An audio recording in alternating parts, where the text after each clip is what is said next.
Hello, and welcome to our Vampire the Masquerade 5th Edition Chronicle Vancouver by Night Delve into Darkness. As a warning, this is a mature game and it explores some dark and troubling themes. These may include body horror, gore, violence, loss of character agency, gaslighting, mind control, and many others. Our players have discussed consent and boundaries, and they collectively avoid situations that may be triggering. Um, the players will always let me know if anything gets uncomfortable by using a yellow and red card system in our Zoom chat. If you as a viewer ever feel uncomfortable or triggered, please pause, step away, and you can come back to an episode when you feel ready.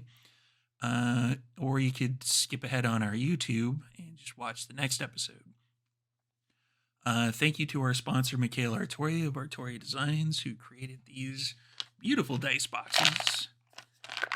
I have all this awesome leather lining. I got all my vampire dice in here. Please contact Mikhail on Instagram. The stuff will be in the chat, wherever that happens to be. And get him to make you one of these awesome dice boxes. And Martlet Games. Martlet Games is a collective of TTRPG veterans ready to work for you, from actual play production to tabletop game development. Investing in the World of Darkness streaming community helps keep channels like this one online and thriving, and they greatly appreciate any love you can share with them on their Patreon, wherever that particular link is, or their various media platforms. And Dogmite Games. Dogmite Games is the best gaming company you've never heard of. They combine craftsmanship with artistry to create truly unique pieces of functional art for your game, from dice boxes and rolling trays to fully sculpted Valhalla screens for GMs. Each piece is created on-site in their workshop in Michigan by a devoted team of craftsmen. And I've got the Raven one from the Hunter game. I've got a inspiration token in here, and you can see all the dice that I can put in here. Coincidentally enough, some of these dice are adventure dice. So, Adventure Dice is your Canadian source for dice, role-playing game accessories, and other tabletop gaming goodies. Many of the items on their site are handcrafted right here in beautiful British Columbia. And that made a lot of noise when I was closing it, so I'm going to put that aside now. So it's time to introduce the vampires. Let's start over here with Joe. Yeah, you. I was trying to make sure. Hello. Wait, is it Hello. you or? No, it's it's the regular pole position. It's Joe. Let's just go with Joanna. Let's do it that way. Hello, my name is Joanna. My pronouns are she, her, and I will be playing Abigail for you today. Her pronouns are also she, her.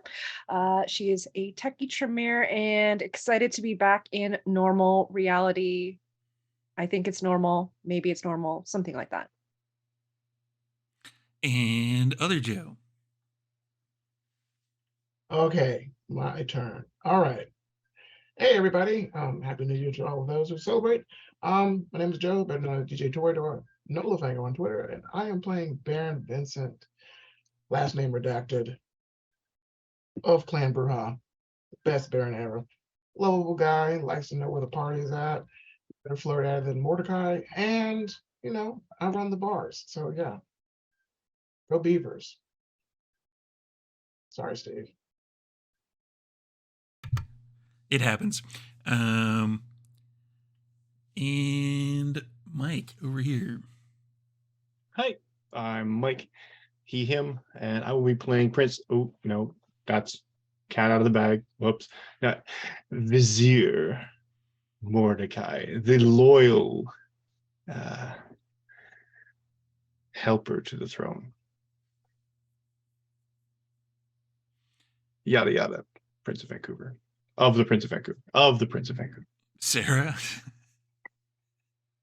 Hello, my name is Sara, and I'll be playing Prince Jude Duncan of Vancouver of Clan Tremere. Yes, I am the prince. I claim Praxis. Go back in the episodes and you'll see me claiming Praxis. So check the tapes. The receipts are there. You can't pull one over on me. Anywho, Jude is in damage control mode. We got to see what these alternate universe versions of ourselves have done in our court, and I am scared. She, her for both of us. And last but certainly not least, over here is Cliff. Happy time zone viewers. My name is Cliff. This evening I will be appearing as Duran, the kindred who has never been known as Prince, who is happy to be back in the original reality, though if shenanigans continue, he is not beyond turning this goddamn thing around and going right back to where we came from. I suppose that's fair. All right, so when last we saw these particular intrepid kindred, they were exploring here, wherever they are, which could be the reality they came from. They discovered that after meeting with a creature named Cain, they found themselves back in this reality. And then they discovered that maybe the portal to the other place underneath the Heffelfine auction house didn't exist anymore, or seemed to not exist, and there was perhaps something in the sky above the Sandwich location that they have in downtown in Gastown. So, when last we left them, they were, I believe, on their way to the Elysium to have a chat with the kindred that are generally always hanging around there. So, we'll pick that scene up here. Is anybody talking, I'm assuming, in a car of some kind that you're going to? I believe it may have been a limo or a Fiat. think it was- Definitely one of those. Wasn't the Fiat. Limo, Okay, I so it think. must have been the limo, yeah. Mhm. Um, Not so pink. Jude, though. no, the regular style limo. Jude, I think, is looking very contemplative and kind of like rubbing her hands together, like sitting down in the limo. And she looks up at everyone and she's like, okay, so obviously this is like damage control. But my question is, how much are we telling the court at large about what happened, as in alternate universes, alternate versions of ourselves? Like, how much are we actually divulging of that when we're investigating what went on here in the court while we were away?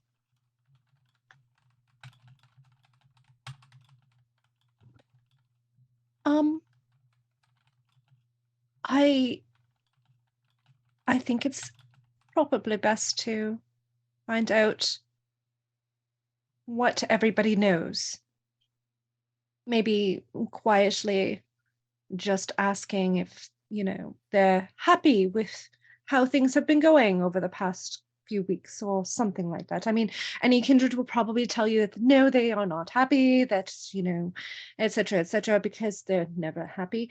But I mean, it might be a way to find out. Right. I just didn't know if it would be more expeditious to be kind of upfront about it, because we sort of tried the being coy about it when we were over there, and eventually we had to like spill the beans to Jaw over there at least. So I didn't know, just for the sake of like time, if we should kind of just, but I guess it's better ultimately to try to So- investigate somewhat. It's just like, oh, well, can you tell me what I said the other night? I'm just trying to think of how to approach it. That's fair. Oh, I mean, I haven't gotten a call back from Jaw yet, or a message back. Jaw might be able to help, because if Jaw knows us better than probably anybody at Elysium. So if our doubles did not, well, if they were not like us, then he would have noticed straight away, probably. Or at least pretty soon on. Yeah, that's Do- true. Maybe he'll answer a call from you, Jude.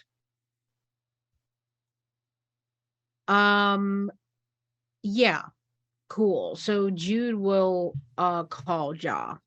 Okay. Ring ring. There is no answer.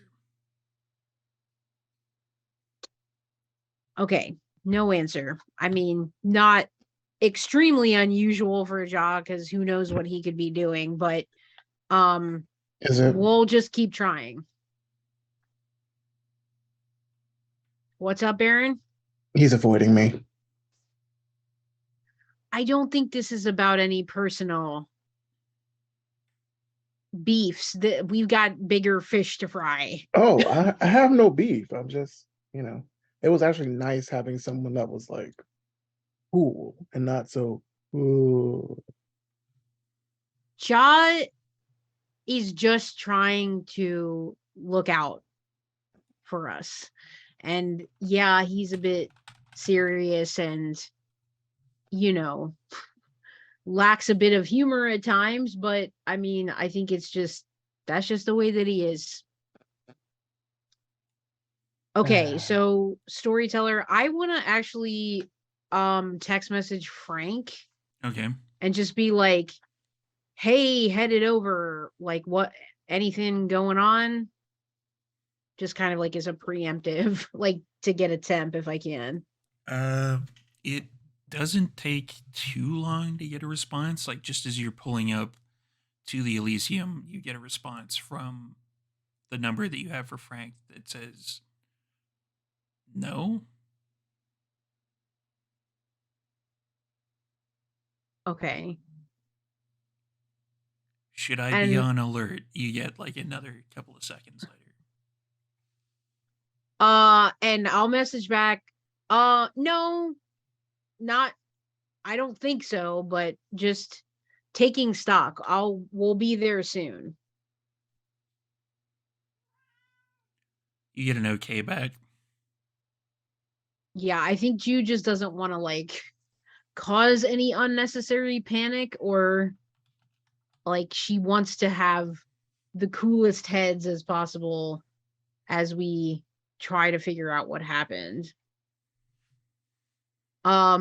She looks over at Mordecai and says, so Mercy, all the rest of you crew, everybody's good? Haven't had a chance to check. Yeah.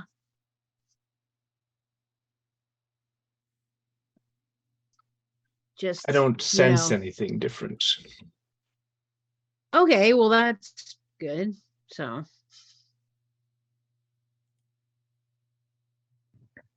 I wouldn't mind checking though, in all honesty. yeah, Sure. we definitely should be checking on our personal stuff, I think, soon after this. I'm hoping we can get the information we need and then put whatever remedies in motion that need to be put in. Hopefully fewer than rather than many. Where's Mercy normally at, Mordecai? She's in the front seat right now. Oh, Yeah, I thought that was I the know other she's girl. there. No. She's Mercy. one I would with never the- trust my driving to anyone but Mercy. The one that we picked up from that bar that was like telling people that she was, making. Oh no, she's That's Trinity. Did you put her to work? Like, what do you mean work? hmm. Well, Serving canapes? I'm not Oh, sure of the question. wow. Okay. Is she I alive, mean- Mordecai? Oh no, I'm not being coy at all. She's studying. I mean, I haven't actually spoken with anyone, so my muses would have kept her in line. Interesting. oh, Trinity was a charlatan. whether that was intentional or not, because Trinity didn't know any better, but was definitely a charlatan. So lessons do need to be learned there. I know. Ah, So amateur. she's Really? Needed to refine her act. Really? You want staying out of to... this. well, There's so I much mean, raw talent there, though. She needed a little nudge in the right directions. yes, but it's a masquerade breach. For fuck's sake, Mordecai. That would be the nudge. She's a little sloppy. I mean, I've always seen Mordecai as like that guy from Sweeney Todd, like Pirelli or whatever, and the little kid comes out and he's like, boy, Pirelli's miracle elixir. Like he's the guy behind that making up the elixir and selling it to all the poor saps on the streets of London. I am actually surprised you've seen that before, but then again, not surprised. I'll have you know that elixir is guaranteed to work 72% of the time. You see, And what's you it heard- supposed to do again? No one's really sure. I think it makes your hair grow back in the musical or something like that. It's Which hair? being a barber and all. Yeah. Right. Listen, I grew up with the television. The television was my primary caregiver. Okay. So these are the references that I'm pulling from. And Wait, I are thought you that a the Gen Xer? 2008, no, I'm a, I think I'm a like late millennial. That's fair. Oh, kids. But no, I'm not Gen X. Okay. Abigail, did you contact Kevin? Did you hear anything from Kevin? I haven't heard anything from Kevin, but I haven't tried to contact him directly. I figured if anything had gone horribly wrong, he would have contacted me. But you know what? Might as well. Cody's Abigail okay. will send a message to Kevin and Cody. say, everything okay? You get back. Yeah. Is Well. there like something you need me to do? Abigail writes back, have there been any unusual incursions in the past or incursion attempts in the past few days? Now, what do you mean as a player wise as incursions? Is this like a hacker term the two of you share, or is this This is Abigail coyly trying to say, has there been anybody who has been attempting to break into the network or anything like that? okay? Into the Shrek nets or into like Kevin's VPN or anything like that. I'm sorry, I just saw the closed captioner. You said Shrek net, and it put it as Shrek nuts. You get back negative. Okay.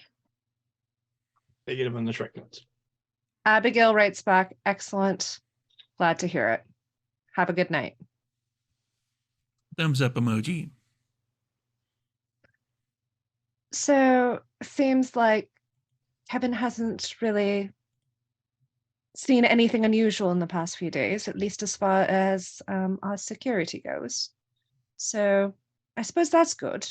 At least whoever my doppelganger isn't very tech savvy. So that's probably a good thing. I'm just starting to get a it's too quiet feeling right now. I don't know. Like everybody's personal things seem to be kind of status quo, and then Frank says there's nothing going on. Like, not that Frank is the most like communicative or expressive individual, but I don't know. I'm starting to get worried that there is something bubbling below the surface that we have not yet figured out. Or it's incredibly possible, it's quite possible that our doppelgangers are far more stealthy and better at this than us, which... Or they just I mean- suck. Sorry? Or they Pardon? just suck. I mean, that's possible too. I mean, we won't know really until we speak with Jaw, or know how until we go much- to Elysium. Do you know how Oh. much I had to clean up my alt doppelganger's house? It was like a film everywhere. Frat boy film. And so you're just pulling up to the Elysium. Right. So Jude just gives a last look to everybody and just says, okay, so anything else that we need to all be on the same page for before we start this investigation into what could have happened at the court while we were gone? I mean, we could all say that we've had our memories wiped from the last few days, but then that would be asked or raise too many questions as well. I vote no on that. Yeah, I mean, it's only an option if it comes down to awkwardness, so to speak. Yeah, But, it could be a last resort in the back pocket if we need it. I think it's good to have something like that. So, yeah, so maybe we just try to get as much info as possible. And if everything seems more or less okay, then we just continue with whatever we're gonna do. And yeah, let's just do this. I can't wait anymore. definitely. So Jude's getting out of the car, assuming we're parked and whatever. Abigail's getting out as well. It probably would be in the basement / downstairs parking area. Abigail looks around, like, well, it doesn't look like there's any damage, at least not here. So maybe that's a good thing. Okay, I'd like to sense the unseen right now. Okay. Wits and aspects. Yep. Oh, I still have 0 hunger. Hooray for me. Correct. Okay. Let's see what we got. My, that is atrocious. I Oh think my Abigail's god. gonna roll as well. How? Bringing it into the new year, huh? Oh my lord. Okay, listen. New Year, same dice luck. Yeah. I'm consistent. I'll do one myself. I got 2. It doesn't seem like there's anything weird going on. I got 4. Same sort of thing. Like, you can definitely tell that there are kindred that are near you. There's a supernatural presence also above you, but that's probably just the people at the Elysium. Okay, so Jude looks at Abigail. She's like, I don't know if I'm exactly in top form right now, but I don't see anything weird aspects wise. Well, to be perfectly honest, I'm not putting a hell of a lot of effort into it. I'm really hungry, and I'm kind of don't want to overdo it right now. Yeah, that's totally fair. I think if there was anything extremely alarming, we would have seen something. So I think we're okay for now, but maybe recheck it at some point. Okay, so heading in. Everyone else following suit.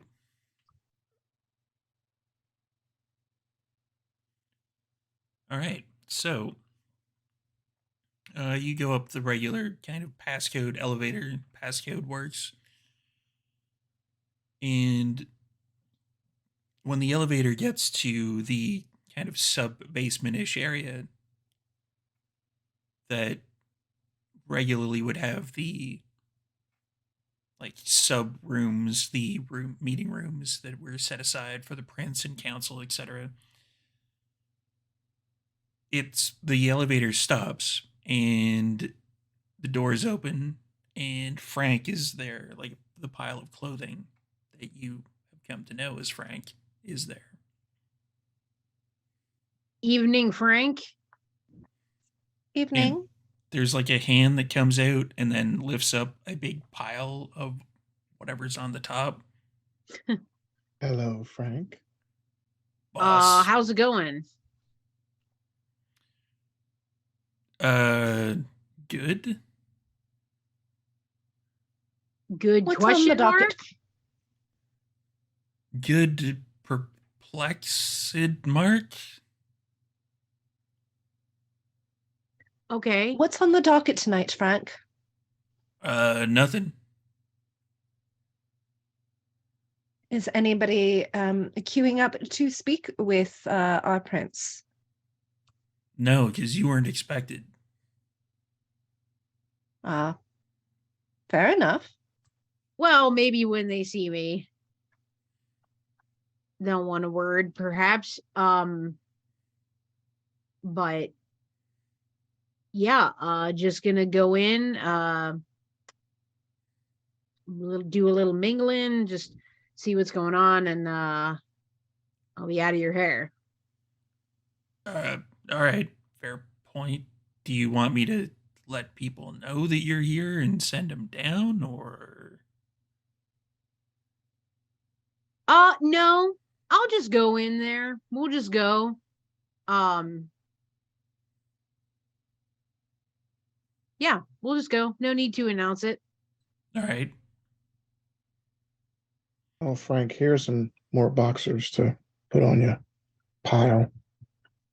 And you just put them on the pile. Yeah.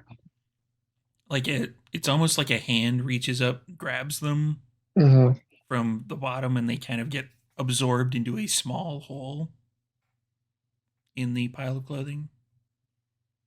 Thanks. Enjoy those. Yeah. Walking in. Yep, we're going in. Abigail, Mordecai, Duran. Yes, going in.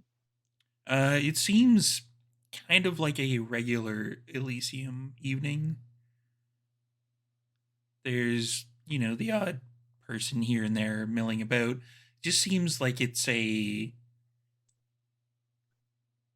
Actually, you guys really haven't been there outside of Jude kind of letting people know that Jude was going to be there, but for some of you, you would notice that this is like kind of a regular Elysium when the prince or people in positions of power aren't really scheduled to show up. Like Kindred just show up, they mingle a bit, they make a few deals here and there.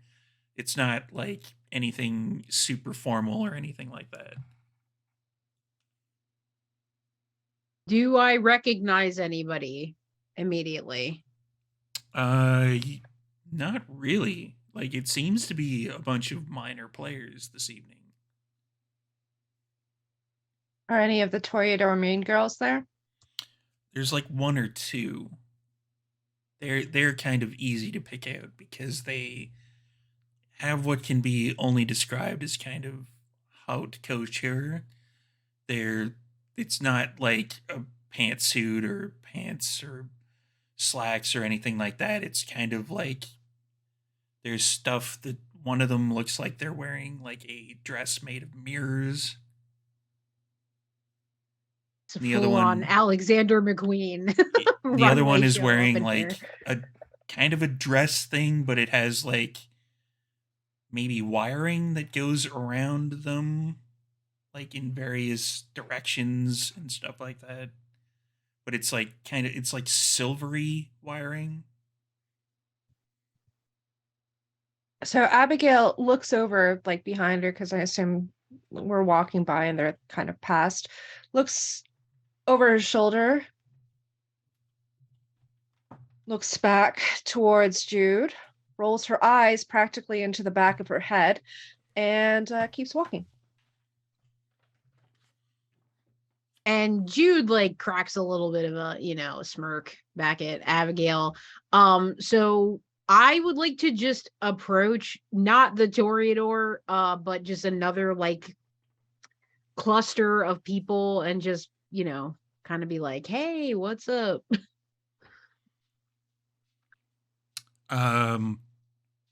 Prince. Hi, how's your evening going? Fine. Are you talking to the right person?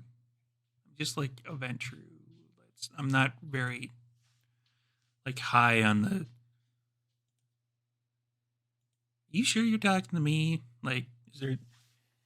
No, I'm very much talking to you. I mean, I would hope that I have not cultivated such a haughty reputation that I can't, we can't just I'll mix walk it up up. behind the prince and be like, "Is there something wrong with the prince talking to you?" No. It's just like I'm probably like the levels. You know what I They're mean? obviously talking to you, so enjoy that. I suppose. I mean, I want to check in with the kindred of the city. Like, so any trouble? Anything you're worried about? Nope. Doesn't seem to be. I mean, storyteller, he's seeming very shifty-eyed. Am I getting the impression that he is You're getting the obfuscating something from me? Like, you're getting the impression that he is not used to this particular attention. Like, okay. you're getting the kind of impersonation, like the impression from him that it's one of those situations where it's like, okay, this person's talking to me. They're way higher up on the status level than I am. When does the other shoe drop that I get told that I'm fired type thing? Okay. He thinks he's in trouble. Okay. Yeah. Okay. Yeah. All right. That's the vibe you're fair getting enough. from him. Okay, cool. So you just like, okay, no worries. What's your name? Grant. Hey, Uh, Grant. It's nice to meet you one-on-one here. Um, what do you usually get up to in the um, nights here in Vancouver? like business stuff. Like, I was kind of put in charge of like that Charlotte Industries thing. Like, I don't know, stuff like that. Oh, yeah, sure. I know Charlotte Industries. How's that been going? Um, okay. I want So, to I want to reassure you that I'm not trying to back you into a corner or trap you in some kind of gotcha moment. I'm truly just interested in what's going on here. I understand that that can be hard to trust, considering historically how things have gone in courts past. But I mean, I assure you that my interest is genuine and you're not in any kind of trouble. Sure. I think Jude like shoots a look back at Abigail like, what the like okay. Abigail kind of shuffles up um, and just says, and sorry, we didn't catch your name. Grant. Grant. All right. Well, Grant, you said that you're in charge of Charlotte Industries now, Yeah. as in the entire company. Yeah. And that you don't think is something that would warrant the prince wanting to speak with you and engage with you? I mean, you Nope. are underselling your position at this point. You own a fairly sizable business. Own it is rather.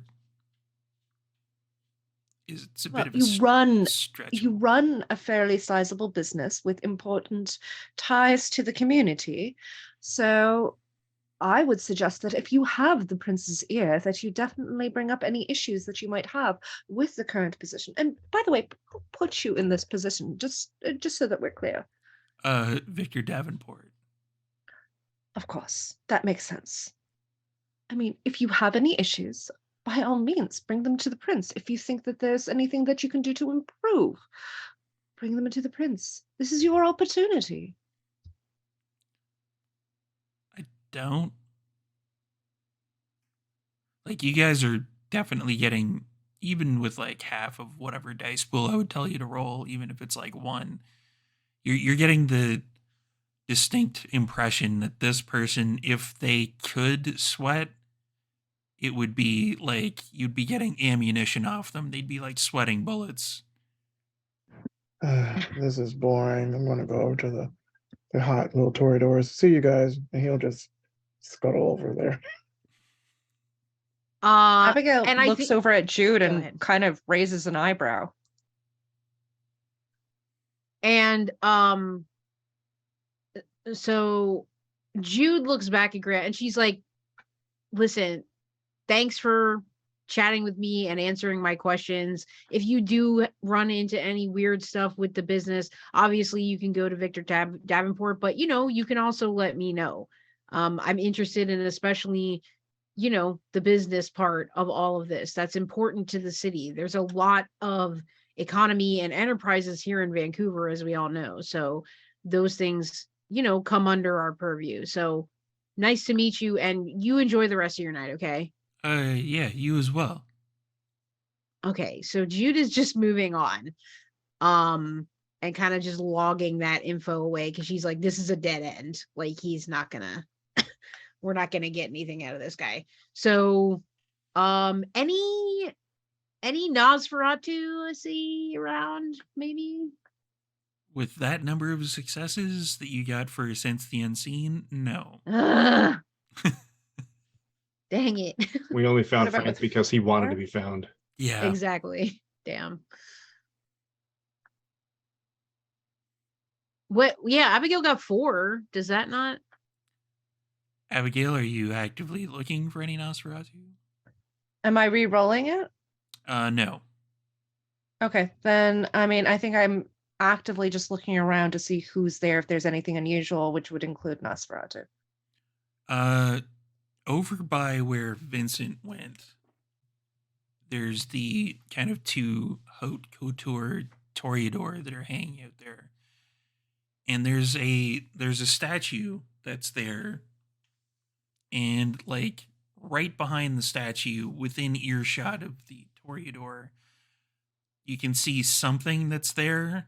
Kind of, it looks like it's not necessarily draped over, but just kind of like trying to look like the statue itself is in front of them, and they're trying to, like, even if somebody glanced over with Sense the Unseen, that they probably would be like, okay, that might be part of the statue. And based on Abigail's knowledge of rules of Elysium, would concealment like that be something that would be frowned upon by the I don't current know. court? Jude, that's your decision. I have I nothing to do mean- with that. Right. I honestly, God, that's hard because then it's a slippery slope, I guess, of what you allow. You're gonna tell the keeper he can't mask?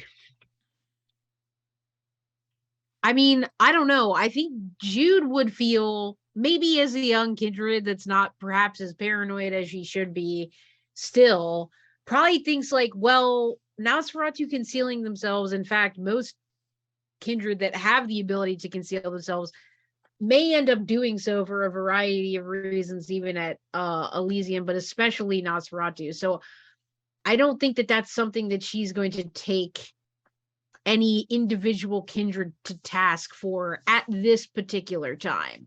So no, it's not going to be like, gotcha, you're obfuscated. Like, they know I'm a Tremere, and presumably if they know I'm a Tremere, Auspex is one of the things that we have. So I feel like then there's this sort of tacit understanding that, yeah, you're obfuscated, but I can see you, so can my close compatriot, Abigail, and they don't even know. My other coterie members could have it as well. So it's just like, I think that's how Jude would approach it. Okay, and I think Abigail would, in that case, look over at Jude and kind of nod her head in the direction of the statue. And just leave it at that. And Jude would Okay. basically kind of see something, maybe. You can't quite tell if it's part of the statue or not with the number of successes that were rolled. Right.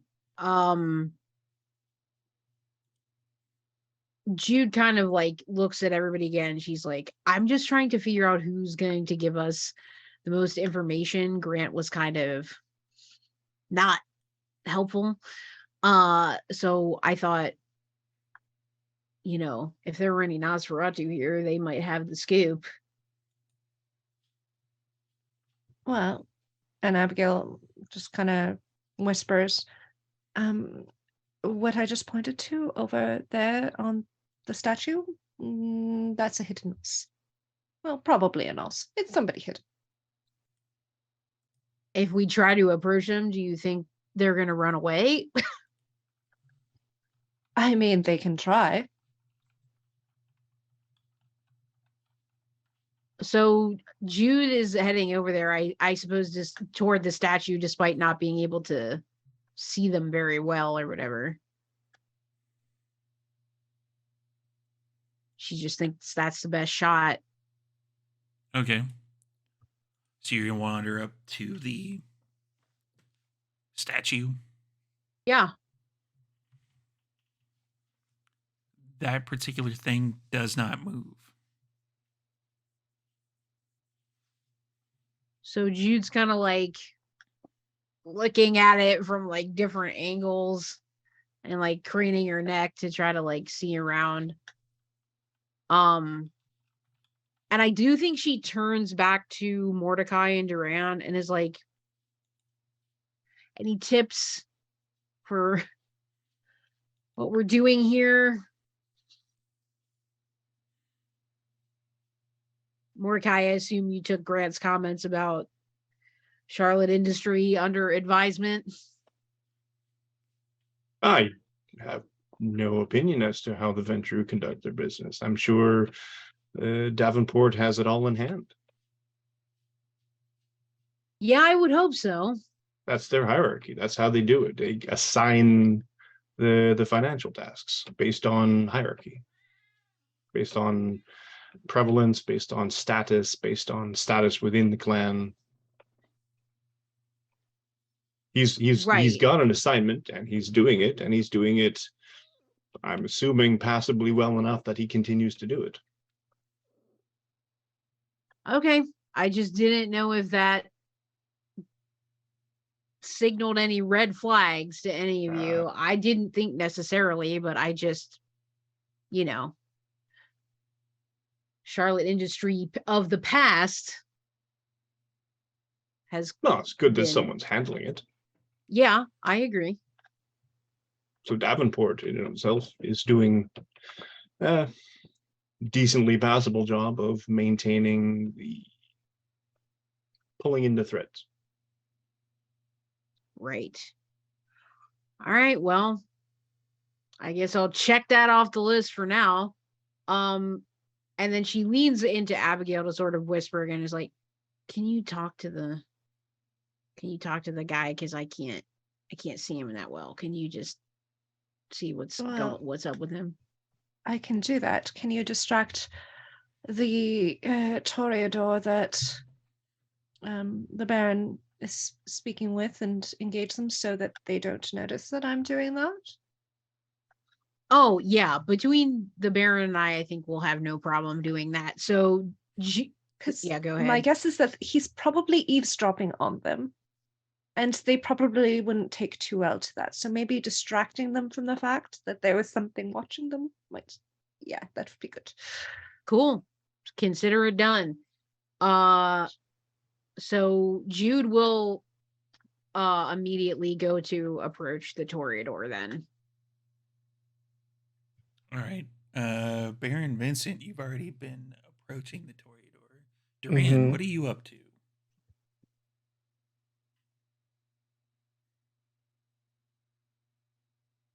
Duran? Oh, sorry. I didn't quite hear that you were What are aiming you, at my direction. what are you I'm up to? Quietly watching. Why? Okay. Just checking in. Okay. So Baron Grazie. Vincent. Baron Vincent, you're walking up to the Toreador. What do you do from there? Continue with his cocky exterior and walk up and say, hello, ladies. Wow, these ensembles are what I heard the kids say now, a sleigh. give me a manipulation or charisma and etiquette roll.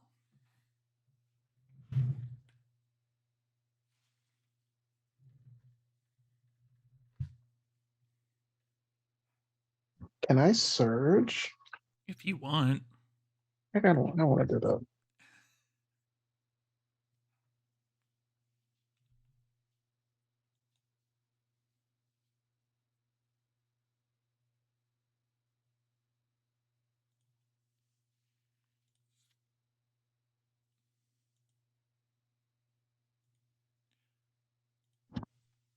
Four 4. successes. Yep. They give you like the up and down look, but not. You're getting the up and down look, but it's not like a I'm interested in this particular kindred up and down look. It's a Mhm. you're definitely getting a why are you even talking to me right now up and down look.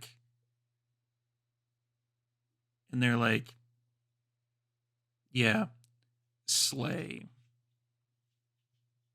Yeah, it looks quite nice. This mirror thing is, it's cool. I like this. Where did you make this, Yeah.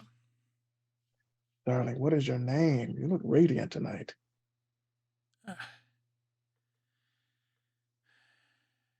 Well, and she hands you a card.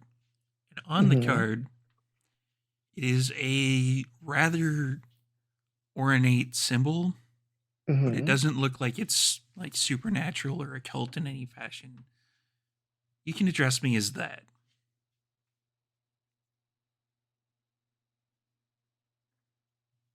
What is that? That's my name. It's a symbol. Yeah. And you said Bruja weren't smart. Yeah, I suppose I did, didn't I? Hmm.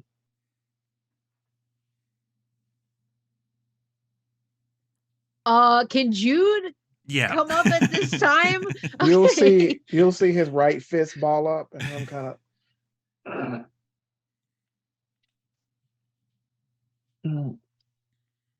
And Jude is like really trying to be in her masculine energy right now. Okay. Like she's just like trying to, look tall, look confident, kind of feel herself as to not be steamrolled by these toreadors if she can help it. Okay. So she'll approach them. She'll give a glance over to the Baron and kind of put her arm around his shoulders and like give him kind of this little like hug, and she's like, hey, how's your evening going? Oh, it's fine. Yeah, any exciting things on the horizon for you tonight? Oh no, we're just negotiating a deal. Oh yeah, anything Yeah. interesting? Not really. It's art related. Oh, Prince. what medium? There's several mediums. Sure.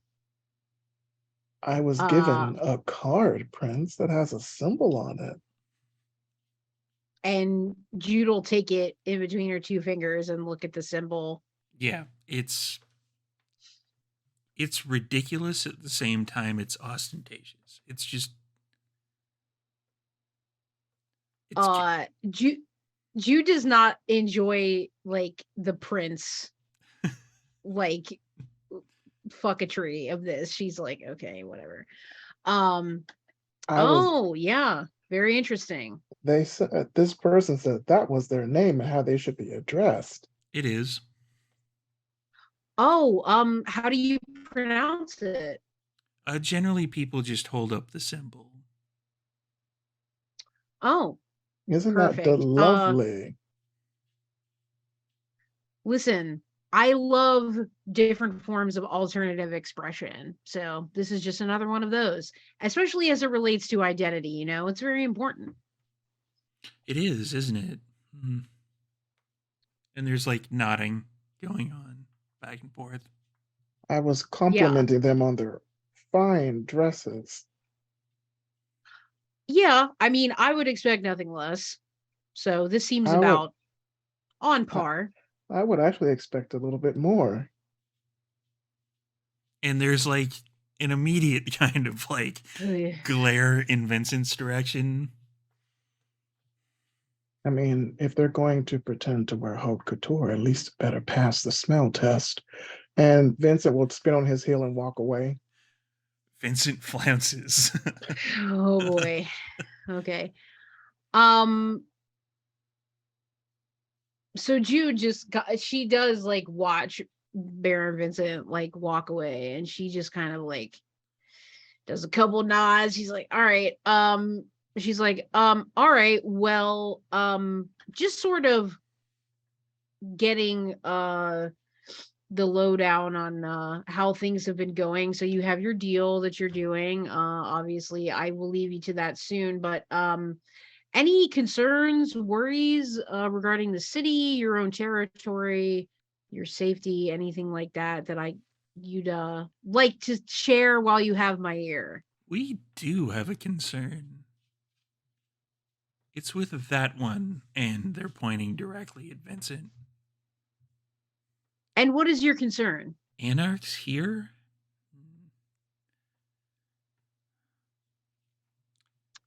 Do I overhear that? Because I'll turn right back around.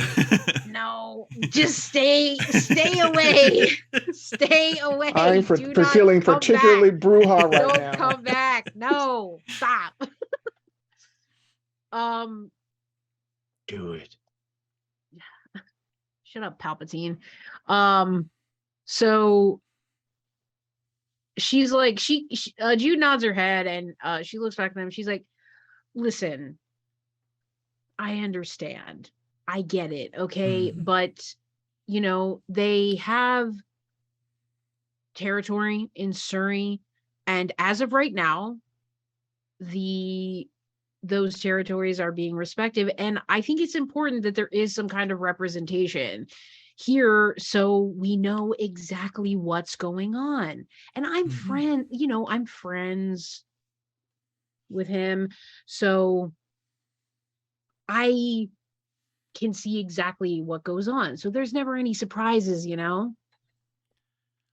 I suppose. And one of them is clearly just like checking their phone, and they've kind of tuned out to what it is that you are saying. Mm-hmm. Yeah. Yeah. Okay. Duran is going to stroll up at this point to right beside Jude and say, "Excuse me, Prince Jude. Oh, excuse me, senoritas. You know, Taylor Swift wore that at the 1975 ball last week in London. So much better. To celebrate disco is a wonderful thing, but it is so passé." And then turning to the other one. And does your sire let you go out dressed like a C grade high school science experiment? Are you to be the atom, or are you Jupiter with the moons? Give me It's all gaseous. a Drag them, manipulation. Duran! Drag them, Give me Drag Duran! her! Drag her! Drag her! Drag her!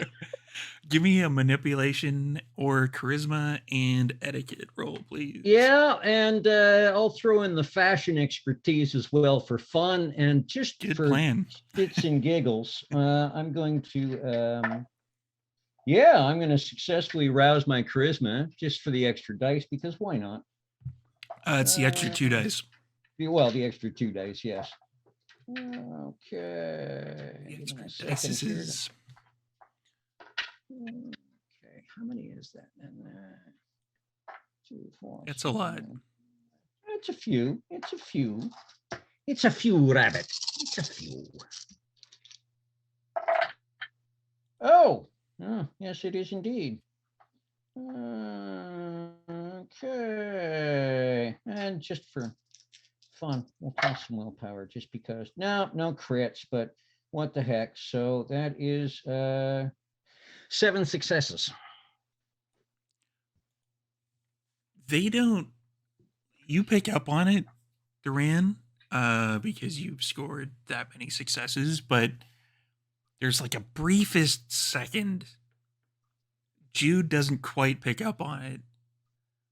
There's like the briefest kind of like air letting out of the balloon type, and then they're right back where they were before. That was the one across the bow. Now to go below the waterline, I'm going to turn to Jude and say, we need to finalize the arrangements for the fashion show, which will be happening in the beginning of the next season. We want to make sure that, of course, all the best are represented both on the runway and off. So I need you to sign off. Fortunately, we've already determined where not to turn, and just kind of a quick little glance at both of them before turning back to Jude. So we do need to make sure, I need some of your feedback on the higher quality people. So when you of have course. a moment, see, grazie, greatly appreciated. And then turn back to them and say, my apologies for interrupting whatever chit chat you were having, but I'm sure it's of no consequence.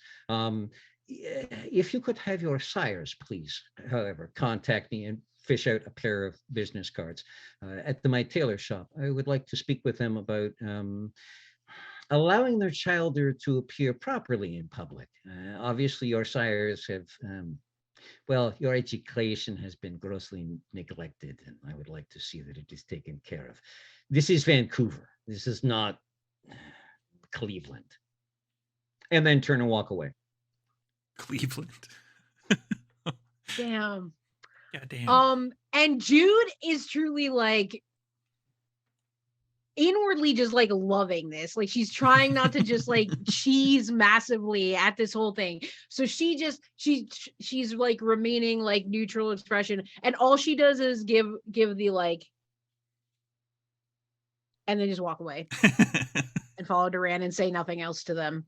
While all that is Love it. occurring, Abigail, you were going up to the presence that is there. What could possibly? I think, yeah.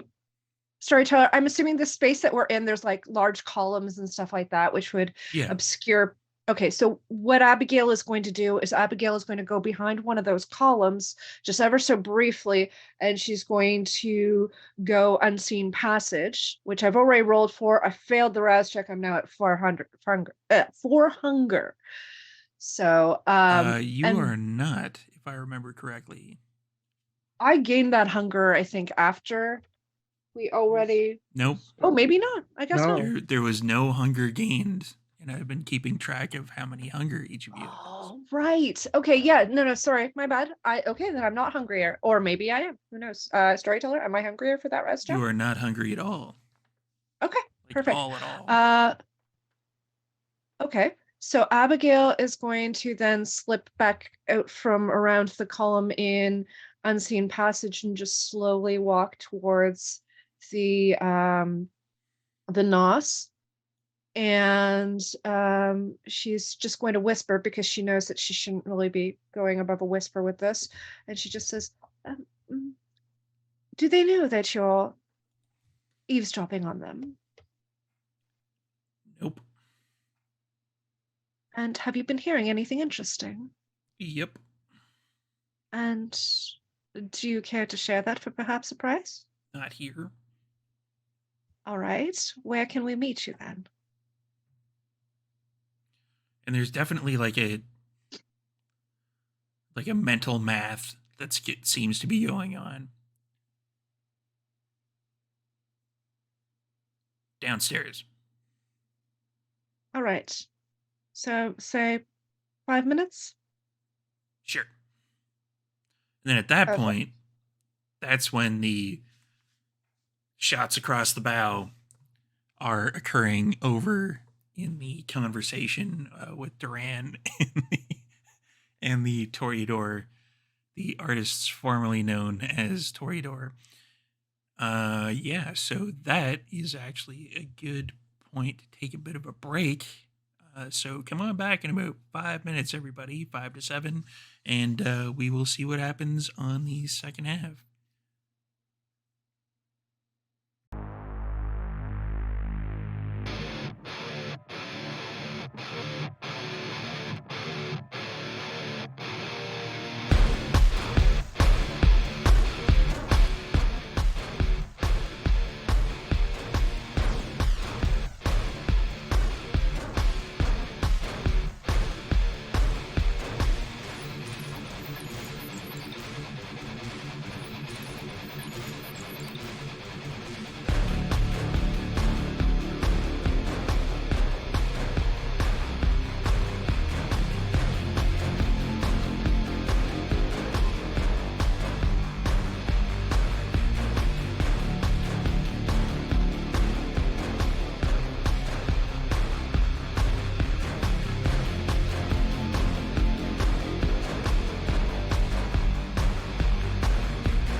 Welcome back, everyone.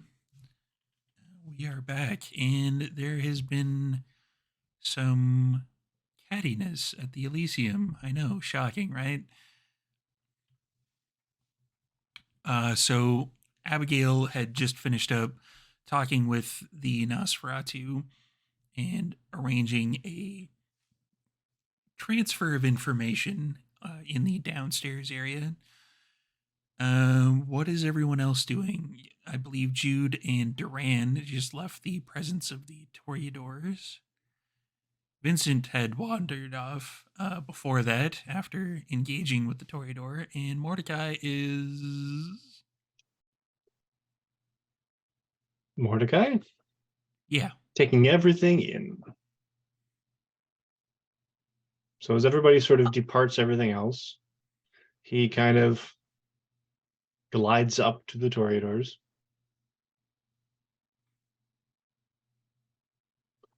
Pulls out a couple of his own business cards. Ladies, do not look, do not pay too much attention to me except the cards. Don't worry about what just happened. I will speak on your behalves to have your presence known at the gala. A minor moon from each of you. I'll arrange it with your permission. And he glides away after giving them the cards. There doesn't seem to be much, if any, reaction. The cards disappear into like The bra cups.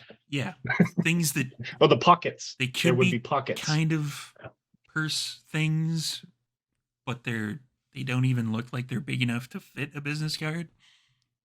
But the cards disappear into those.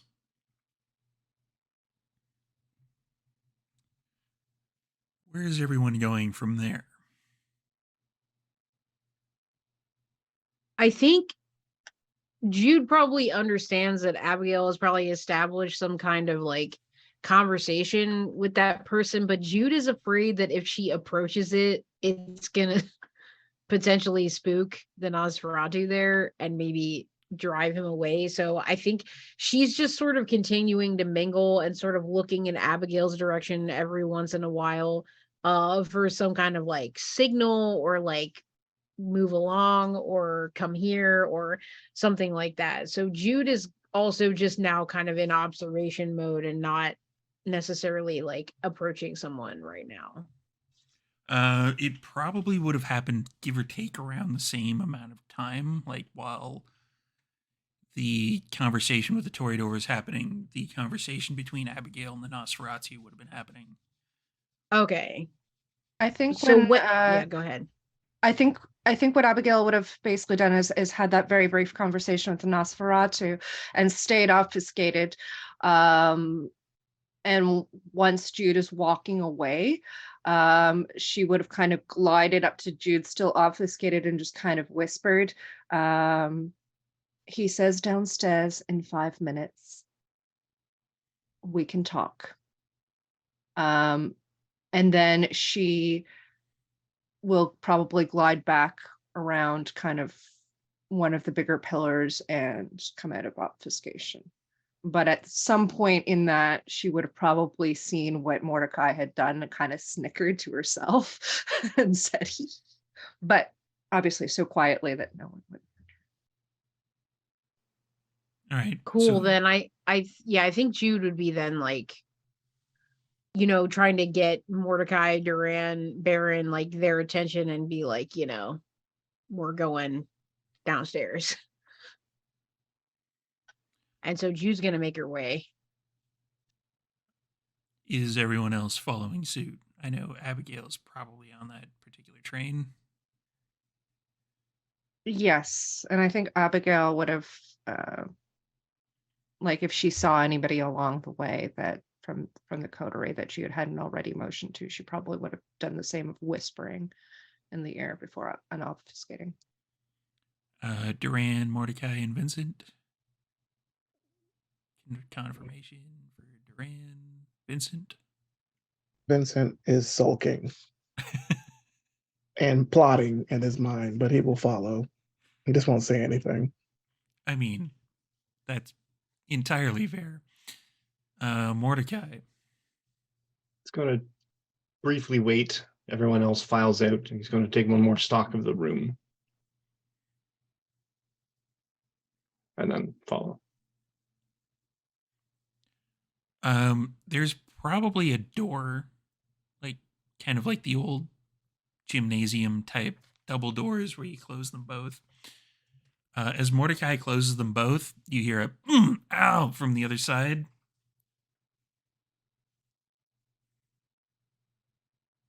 Abigail runs back to the door and helps Mordecai open it back up. Yeah, there's somebody laying on the floor, like completely just looks like they're unconscious, but they've got scruffy hair and like a beat up suit shirt on that is clearly not buttoned correctly.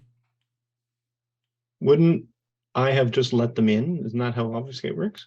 No, that not in this case. Like that's obfuscate. Technically, you would have just let them in, but it's pretty clear because you've encountered these particular powers before that this is just somebody who is either trying to pull a prank on you or they just intentionally walked into the door. And it was behind me. Yeah. All right.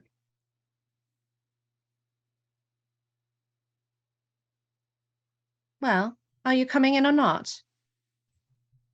There's no response. Reach down, grab a big mitt full of his shirt, pull him to his feet. He just slumps. He's like, it's kind of like you're holding him up, and then like the arms are kind of touching the floor. Is something the matter? Stand him on his feet, brush him off, They're physically turn him around. as soon as you put him on his feet, like it's basically like holding a limp rag. Like it's just like All right. Well, I And- guess I won't let him go, and I'll just kind of walk him out the door and kind of plunk him down like a trash bag. yeah. And then shut the I'm door. confused. Does it seem like he's doing this intentionally? Like a toddler? Yeah. Or a possum. Okay. Or a And this is the Malkavian. same. This is the same. Not okay. This isn't the nos that I saw behind the statue. No. Oh, This okay. is Well a then. different guy. Oh, Okay, cool. Okay. So you plunk him down in the chair and then you go and close the door. And then as you turn around from the door, there's like somebody that appears right in front of you that is kind of like there's like a sheen to their skin. It's kind of like it's wet. Man, that guy's an asshole. And who was that exactly? It's Derek. He's one of the Malkavians. And you are. I'm Aloysius. I'm Nosferatu. I'm the one that he points at Abigail. It was won by this statue. He said he has information because the Toreador ladies were having a bit of a conversation. He was eavesdropping, and he seems to have information which I advised him he could share with us when he felt it was safe, and he decided that here would be safe. Yeah, he was pretty safe. All right. Well, what is it that you can tell us then? Well, it depends on what you're offering. I mean, obviously, our undying gratitude. Yeah. I kid. I mean, My- there can be some prestation arranged here. Well, let's talk specifics. Well, how big is the Okay. information that you're planning on giving us? Depends on what you want to pay for it. Oh, you need Uh, to be a little bit more specific than that. We A can't trivial just... boon, unless it comes to pass that you're wasting our time, at which point I might breach Elysium and throw you off the building myself. Or I can If rip your his arms information becomes reasonably useful, off. Or I can rip his arms minor. off. All right. I could see a minor boon. Well, clock's ticking. Well, as it turns out, them Toreador types are trying to kind of horn in on our territory. Our territory. By our, you mean who? The Nosferatu. All right. They're invading the And- sewer. No. Really? That's where you went? Okay, So so go ahead. Sorry. What area could they possibly want that you have? The information territory. Come again. From what I There's- just gathered, they are sliding some money into certain pockets. And they're setting up, let's just say, electronic surveillance in and around the Elysium. Well, that won't do, will it? Interesting. I'm getting the melon And- baller. And do you know to what end beyond just like having an inside look on what goes on in here? Well, if people are moving and shaking, it helps the Toreador clan and if they know who's moving and shaking, those ones in specific. Why are those ones in specific?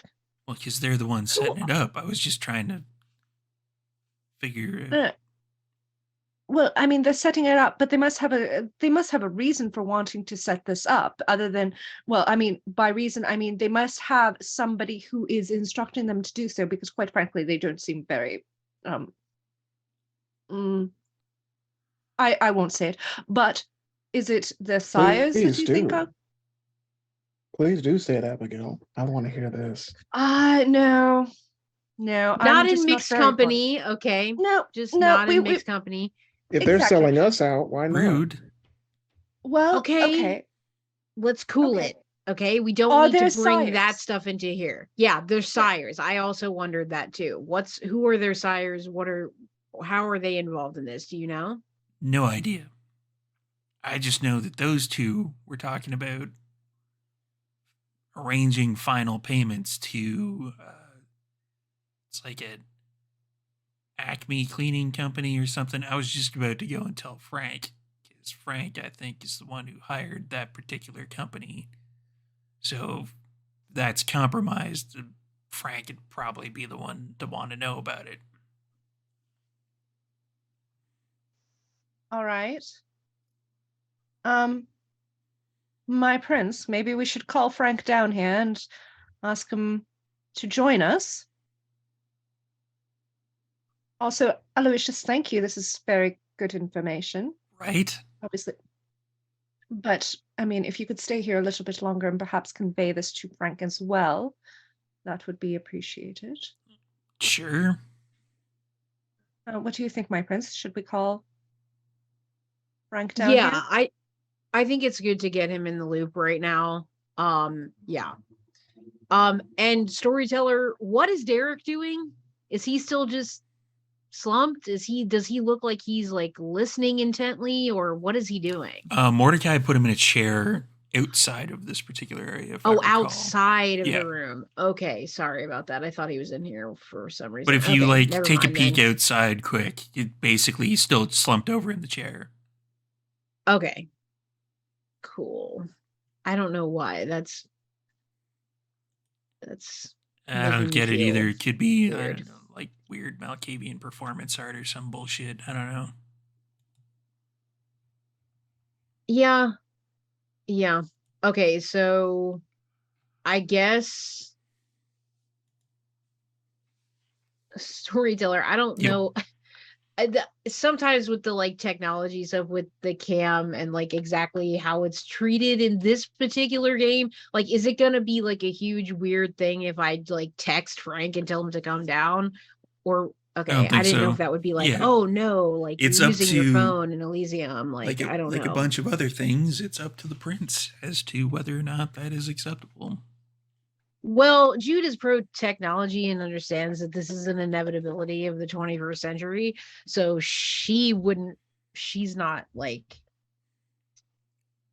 anti like Luddite style, like some Camarilla. Anyway, Okay.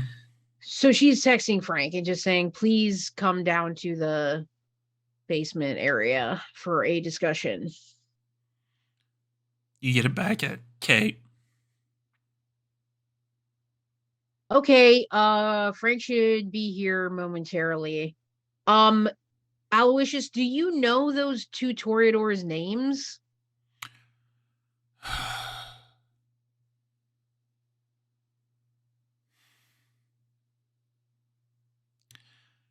One of them's Betty. Okay. The other one is. Yeah, The symbol. that's the one. Okay. I just didn't know if you maybe had the inside track onto the actual name there. But fair enough. I do Fair not. enough. But then again, I am pretty low on the old totem pole for knowledge. But No, I there's- mean, you had this information, so I do appreciate that. I just am trying to figure out all I can. Yeah, Yeah.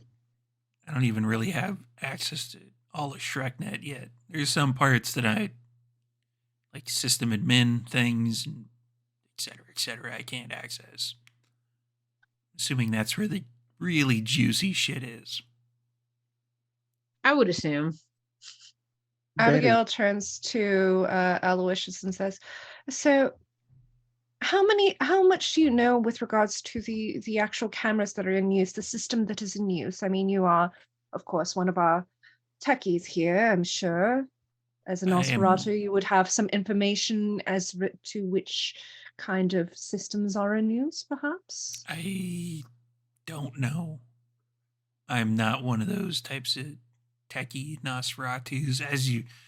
As you saw when I was out there, it was I'm more of a kind of a hands-on sleuthy type, finding information as opposed to a hacksaws, your redditors, your burninator, your whatevers and whatnot. All your baser belong to us. Yeah, that's, I guess, I don't know. I don't speak the elite talk or whatever. So why do you even have access to ShrekNet then? No offense or anything, but why would you even need access to ShrekNet if you're not really? Well, I can upload the information to other Nosferatu. Fair enough. Fair enough. That makes sense, I suppose.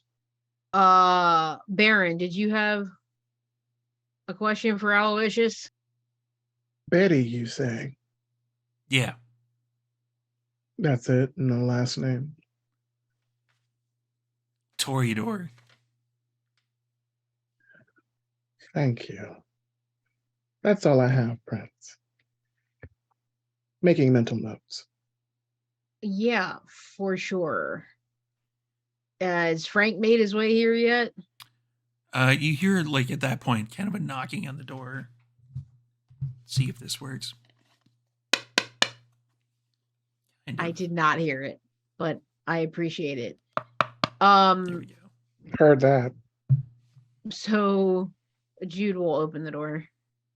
There's a pile of clothing on the other side of the door. All right, come on in. Then there's like a shuffling. Almost seems to like be kind of a wave pattern around it.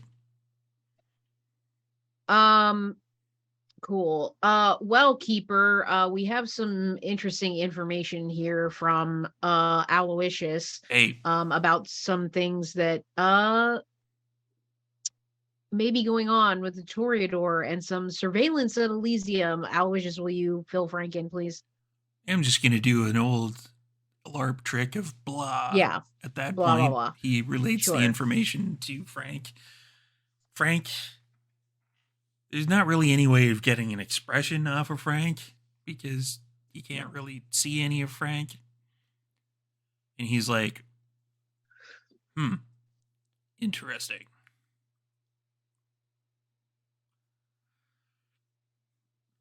What would you want this to fall under my purview for me to take care of it, or do you want to take care of it? I think this is your purview here, Frank. Fair enough.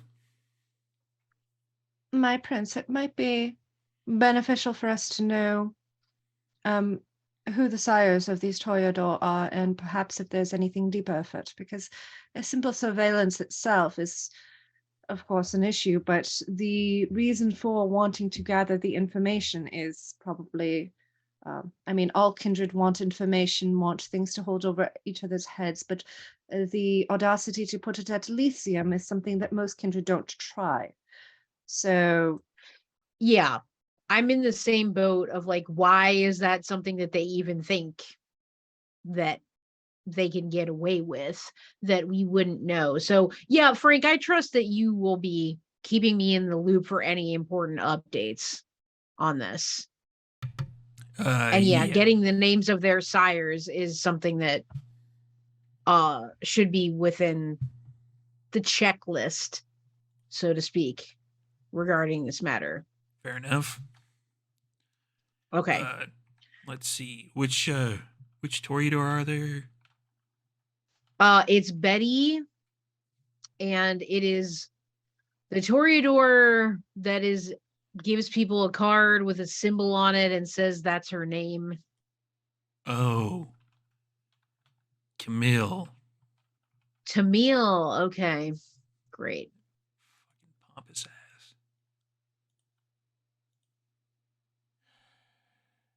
ass. And Jude tries hard not to just be like, yeah. She's like, you can hear like underneath the pile of clothing. It's almost like it sounds like flipping of paper, like somebody has like a checklist or something, like on a like in a book. It sounds like they're flipping through pages, and it's like let's see, Edison Oscar. Not the greatest last name for a Toreador, but that is Camille's. And the other one, Edison Oscar. Betty, is Tristan Burton Darcy. Any things off the top of your head over the you know about those two individuals? One of them, as far as I understand it, Edison is what the Toreador refer to as a poseur. Which is not all Toreador are interested in art. Sure. It's more the politicky,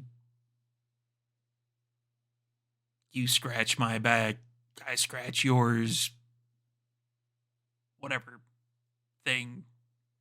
Quid pro quo. Yeah. And the other one is yeah. The other one's like, as far as I understand it, one of those like recluse types, but they just like go out in the middle of nowhere and they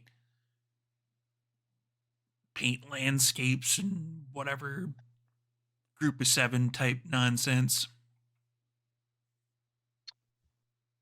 And okay, my Canadiana so reference of the night. Nice. I don't know what that is, but awesome. I'll Google it afterward. Okay, well that's some good. I mean, that's a place to start. That's definitely more than we had. So I thank you for that, Frank. Yeah, I do wonder if they are aware of what their child are up to. Well, the one probably the poseur. And is that Tristan or Edison? That's Tristan, if I remember correctly. And there's like more flipping, and it's like, Yeah. no, wait, sorry, that's Edison. My bad. Okay, Edison is the poseur and Tristan is the recluse. Yeah. Or is it? Okay. Okay. And I guess you don't have any record or memory of either of them like causing issues in the past for the city or anything that you've heard. Nothing recent.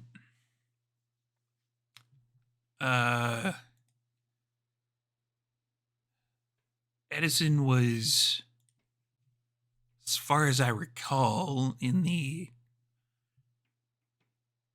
political machinations of the city, Prince Bastian, and he used to get into it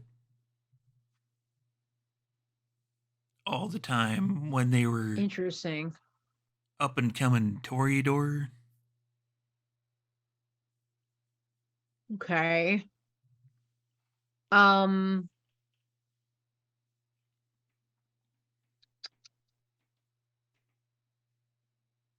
huh. Oh, storyteller Jude wants to mention, I know you like Aloysius gave the info to Frank. Yeah. Jude just wants to dig a little bit deeper on, was it Acme Cleaning Company? Is that Cleaning, what you yeah. said? Yeah, and so Jude just wants to be like, Frank, what do you know about that Acme Cleaning Company? Well, I hired them. They seem reputable, but Okay. they I guess I have to like go through their management a little bit more and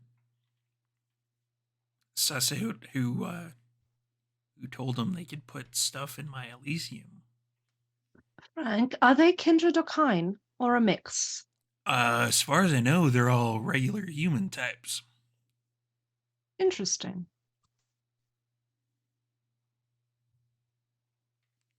Yeah, it must be. It's kind of a standard political move, I suppose. Probably like hey, we're gonna give you a bunch of money because you're not paid enough. Here's several $1,000s, and you can just stick this wherever, camera thing, whatnot.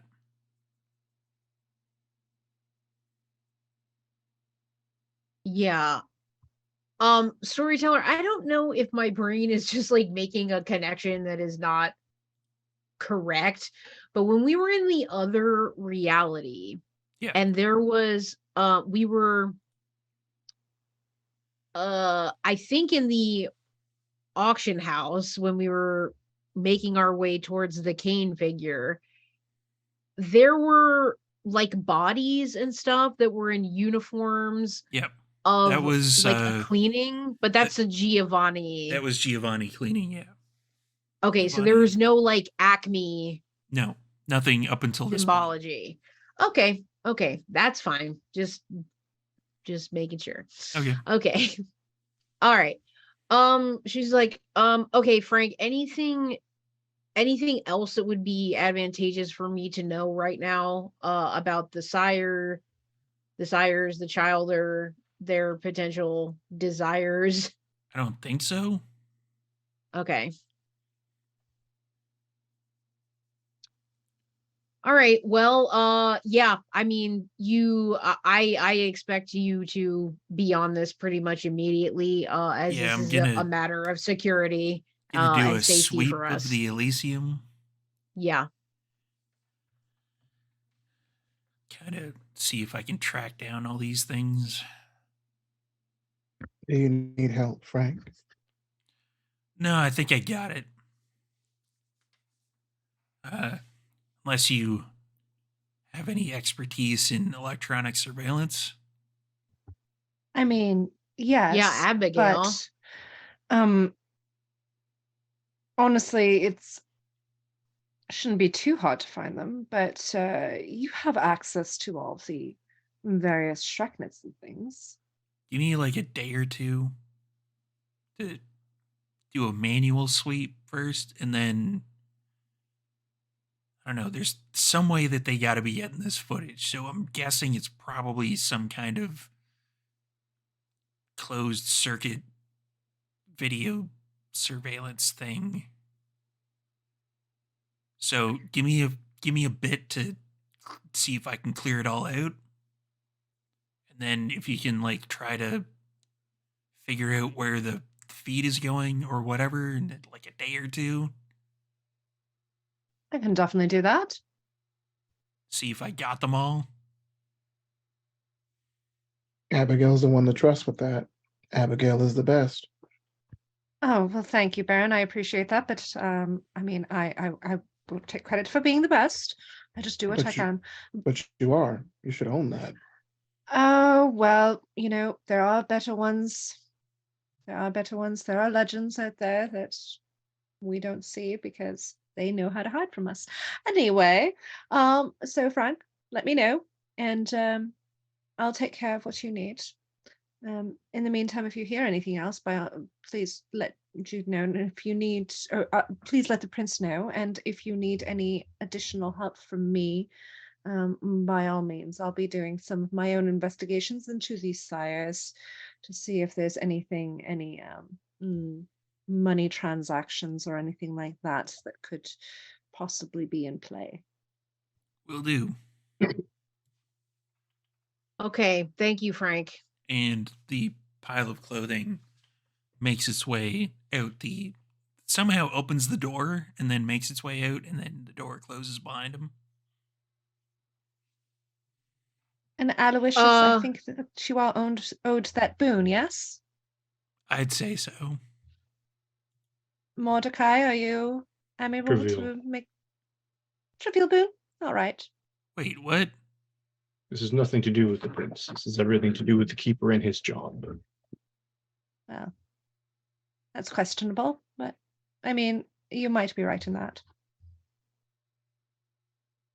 this is Mordecai's But it is wheelhouse from the within the prince court, herself. so there is that. Which it can be said that a trivial boon from a prince is not trivial. Indeed. Wait, am I And I getting will it from the pour- prince? I will pour every ounce of charm into that. Sure. Big chunk of persuasion.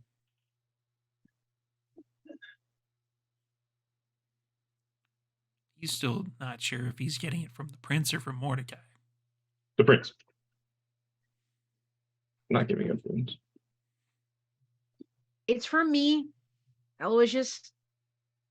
Oh, all right. Then he goes to the door.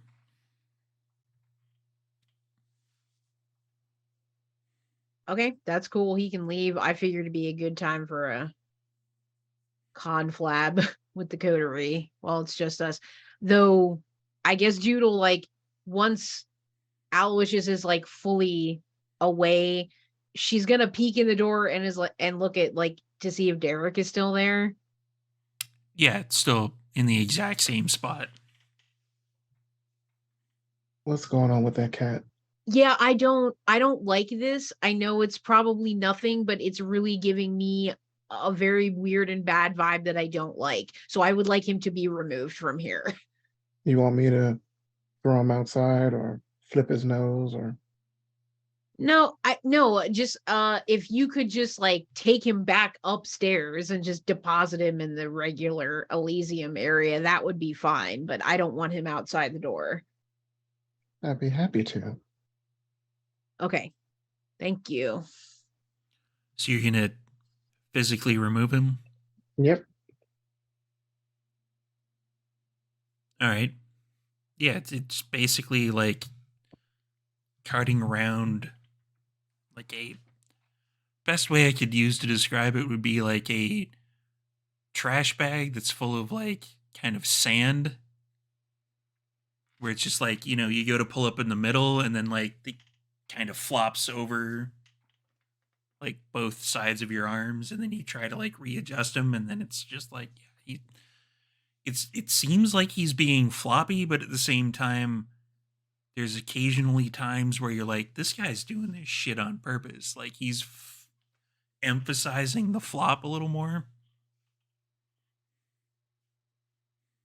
And Deep, when I look, sorry, go ahead. nothing, just a deep sigh. Yeah, fair enough. Before Baron Vincent like carried him off and I was like looking outside the door, is his expression like vacant? Like what is going on? Like is just It nothing's seems going on or seems what? like he's unconscious. Oh, But it seems like he's unconscious. yeah, Okay. but the like the door was basically already closed. So if anything, this would be like kind of a self-inflicted unconsciousness. But you know that just running into a door, unless he was doing it with a massive amount of potence, and there's no evidence on the door of that, that he there's no way he could have done that much damage to himself. So it's basically just an act, so far as you can tell. Yeah, I don't like this. I don't know if this is a red herring, but I just it's making me feel real weird. Do you want to do something with him, Prince, before I carry him upstairs? Okay, yeah, I would like to sense the Magic. unseen on his person. All right, wits and aspects. Okay, Same. because I just bugging me, man. Yeah. Oh my god, how am I so bad? Okay, I'm blowing a willpower because this is just I can't even believe this. This is ridiculous. Not much better. Okay, I got 3. That that right there is a vampire. Okay, so just the pale aura then. Pale aura, but it seems to be kind of swirling in different colors. Like there seems to be kind of like a freneticness to the aura. Like it seems to be not set on any specific emotion. Same thing for Vincent. It's Crit. just sort of seems to be like one color, and then it's not even completely fading out to a different color. It's just sort of like it's almost like looking at a lightning storm Kaleidoscope. or a kaleidoscope. Yeah, Does that indicate like would you look at that and be like, oh yeah, this is like Malkavian stuff because of like this a bit of seems to be instability? it seems to be kind of par for the course for when you've looked at other Malkavians auras. Okay. All right. Um, And so she looks at Vincent and is just like, all right, you can take him up, but if you pass Frank on the way there or out, just like tell Frank to just keep an eye on him because I don't know what's going on there. We have chairs here at the Elysian Rate to sit him down. I could just sit him down. Yeah, there's Yeah. plenty of seating at the Elysium. All right. I'll just put him in a nice chair and pose him like the thinker.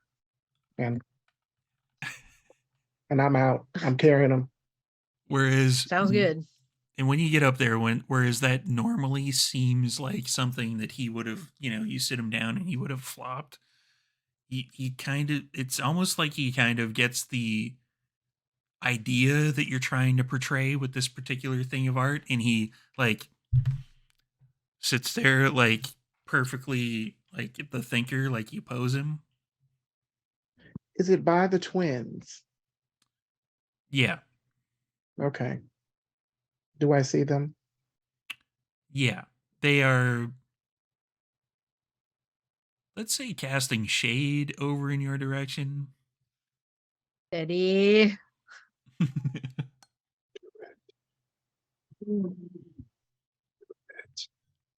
I think Abigail is going to start while they're doing this. She's going to kind of sit down on a chair somewhere in that basement area and actually like connect into Kevin's VPN, connect into ShrekNet, and start seeing if she can find some financial records with regards to these sires or with regards to Betty and Camille, to see if there's been any unusual money passing back and forth related to Acme or related to anything else. That would be pretty tricky. Give me a wits and tech roll. Storyteller, while that's going on, I'd like to do something. If they're throwing shade in my area. Go on. Mm. You to make me roll dice. Actually, I'm gonna rouse my wits, and I failed that rouse check. Am I Ooh, getting some hungrier? Hunger dice in here. You do not. Okay. Along with more adventure dice. Woo! Those can go there. Don't listen to her, Vincent. She's trying to lead you down the path of righteousness. She's I'm trying going to lead you down the path that rocks. She's trying to lead you down the camp. My God. Lead you down the path that rocks. Oh my God. I haven't thought about that in forever. No. He's got a point. It has nothing to do with me. What does that go? No. He's got a point. What you just doing, casting. Vincent? If they're casting shade in my direction, I'll just turn and look at them and frown. Spark of rage. All right. Bruh, why? I should have just said no disciplines allowed. This is what happens. God damn it. Spark of rage. Let's see. Has nothing to do with me. Spark of rage.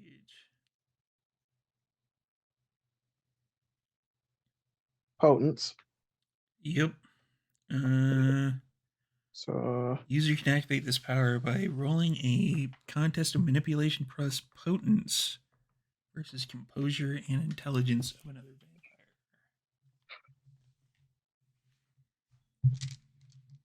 vampire. Adjust this dice pool slightly. And I think it is a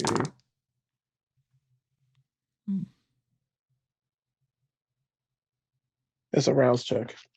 It is a rouse check, yeah. It's a 3rd level discipline. Okay. Pass. And I'm gonna roll it again, the surge. Pass. And what is it? Manipulation? Manipulation and potence. Perfect. Which is pretty rare combination, all things considered. 2, 3, 4. Oh, bitches.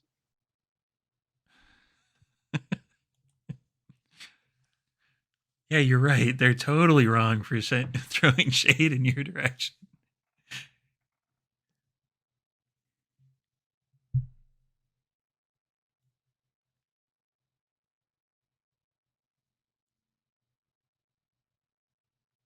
Nine successes. Crit. You look at them and you've kind of done this before. You tested it out when you got the power. You were trying to make them rage, but it doesn't seem to be working. Mm. They also got a crit. Can I spend a willpower? 10 successes. You may. I will burn a fucking willpower. They're not going to do this to me.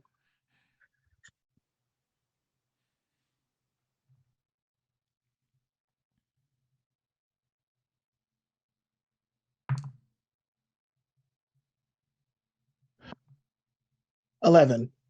11. I also burned a willpower. I have horrible news. Rip. Yeah, like I rolled another crit on top of everything else. Wow, Clash of the Titans. Yeah, they have a lot of self-control with these characters that I set up. So they're looking at you and you're looking at them. And they don't seem like, it doesn't seem like they have been affected. Like there's no like anger in their eyes. It's just like kind of catty shade that they're throwing at you.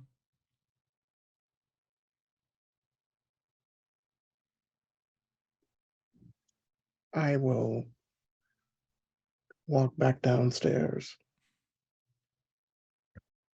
I will try again. Yeah, they got super lucky. Like pretty much every dice was a success. You can actually crush them if you do a fairly good roll like that again, and they don't. So yeah, it'd be no problem whatsoever. So you walk back downstairs. What is everyone else doing? Abigail got 7 successes on that roll that I did. 7 successes, you said? So it takes a fair bit of digging. This takes pretty much the entire time Vincent is upstairs.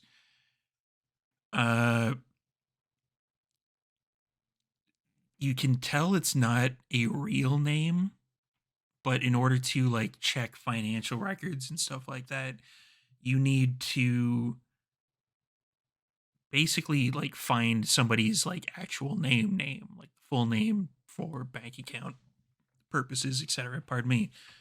And you come across that it is Betty Ann Brandt. And I just saw That's Mike's her real reaction to that. name? Yeah. No, that's her real name. Clearly, it's a Get me fake pictures one. of Spider-Man, Miss Brandt. Get me pictures of Spider-Man. Get Peter Parker on the phone.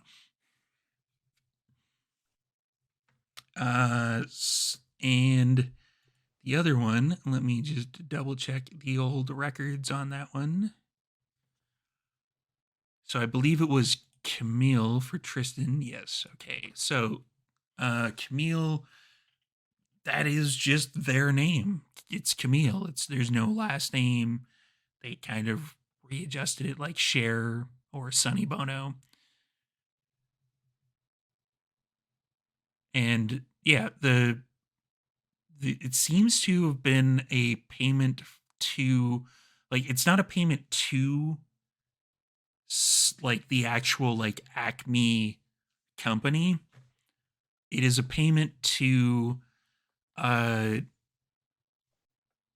Jack Johnson, who, and when you do a bit of digging on that, because that's the like kind of, there's the odd, payment to this art gallery or this kind of auction house over in like Italy or Spain for like pieces of art and then like shipping requests and stuff like that. But this one seems to be the only large donation / payment to somebody that's in Vancouver, and it's for $10,000. When you dig a bit into Jack's resources, you find that they are a like low-level employee at Acme Cleaning. Okay. And when I look at the financial records of, you said it was Betty Ann or Camille that had this record? It was Camille that has that record. Okay. And is there any major payments to Camille in roughly the same amount of money? No. There is well, not in specific, not for what it is that you're looking for. There's like some of the payments that are coming in kind of are like, she bought something from Italy and then shipped to Vancouver. And then there's a payment that's kind of like that, but like 10 or 15% adjusted up going to her. And you can do like kind of transaction figuring out of what goes where. And it's like, you can tell that she got something in, marked it up, sold it to someone else, and there's still like a ridiculously massive amount of money in her like holdings, like various bank accounts and offshore numbered companies, etc. Okay, so the thing that I'm looking for is, did somebody pay her off essentially to do this? Like, It is she acting of her own accord? And based on the financials, I'm seeing that this is probably a not. What is your not technology? Let me double check here. What is your finance? Oh, I had a feeling you were going to ask that. Zero, zilch, nada. Oddly enough. uh, in that case, just give me a straight up intelligence roll.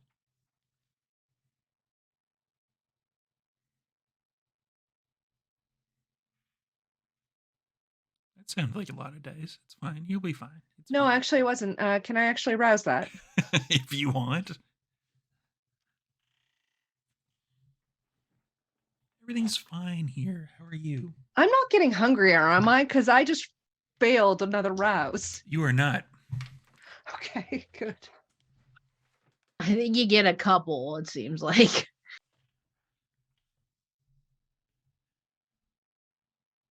4 successes. It there's a little bit of digging, but there is a name that keeps coming up in transactions and purchases going to Camille's account. And after more digging, more technology, kind of like interweb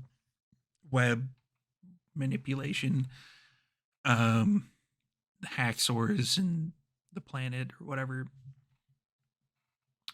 you basically get that there's payments going from Oscar's account to Camille's account.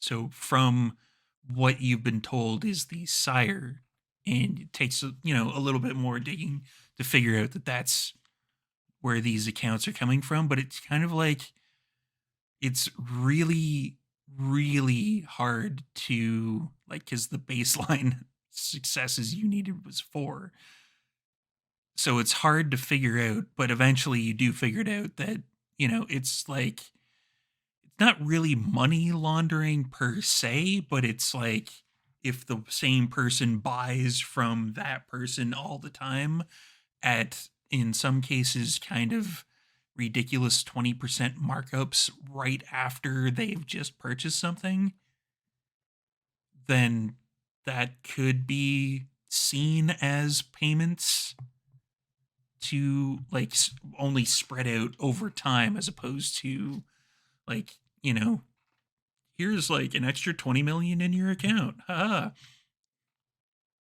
Okay.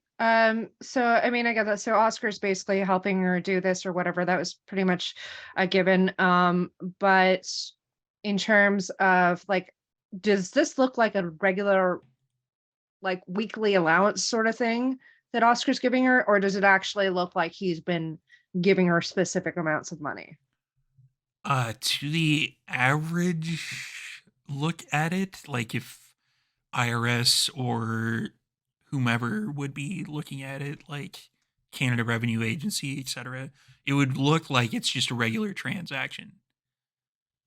Okay. But through various means, and like again, like offshore numbered accounts, etc., you can figure out that yeah, this is definitely not regular run of the mill shit, but it's doing it to like there's maybe like 6 to 10 companies on either side that are kind of money's going back and forth, tax purposes, etc. And it seems like the accounts on Camille's side are getting blown up a little bit more than they should be. Okay. So Abigail, I think, is going to make a note to herself that next thing she's going to do when she gets back home is she's going to start checking into Oscar's accounts, but she's going to get Kevin's help with that because he probably has a better grasp on the financial stuff. So she's going to wait and give him a call, but she's going to relay this to the group that, okay, yes, we know that this is basically, she's the one who paid the Acme company, and that money pretty much came directly from her sire to do so. So it's not like he doesn't know what's going on. She's not acting just on her own.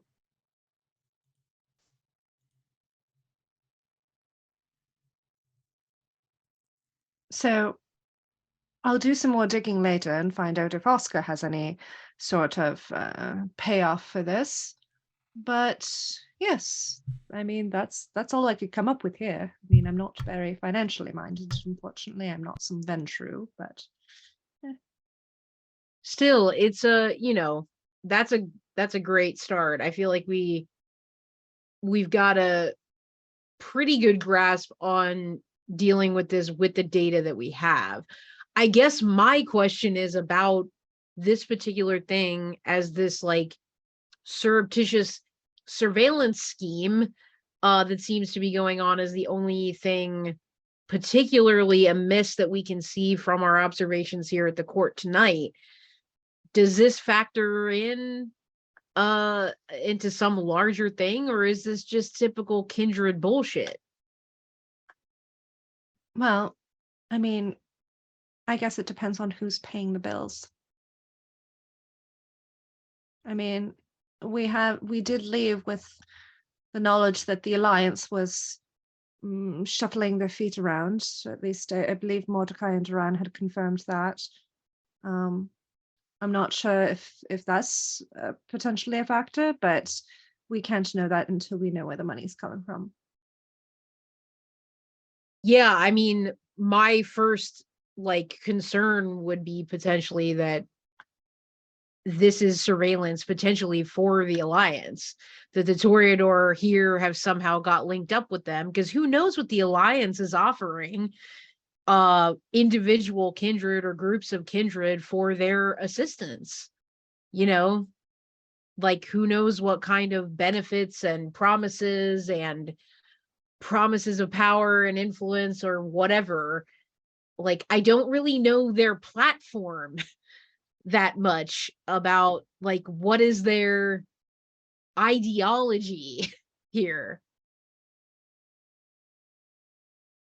I mean, Duran, Mordecai, given that they're your clans, can you Do you have a any other information? speculation? Even just like a feeling or a speculation about what they could be, their platform could be? Sorry, you are asking if we would have an understanding of what the Independent Alliance is planning as an outcome?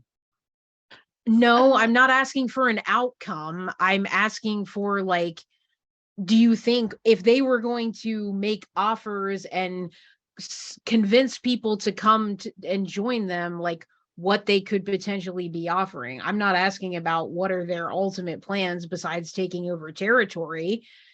I'm just trying to get ideas here. That's all. So you're asking what they could be offering to buy other kindred? Money, prestige, territory? Okay. I guess, yeah. Everybody wants No. something. Right, I know. I'm just trying to figure out if they have some very particular shiny thing that is enticing people that could entice someone like the Toreador that we have here. But I'm sure any number of things would appeal to those particular Toreador. Anyway, I think it's probably best that we check in on our personal matters now that we're back, and reconvene tomorrow night. Yes, I wouldn't mind heading back and having a little chat with Cassius. Definitely.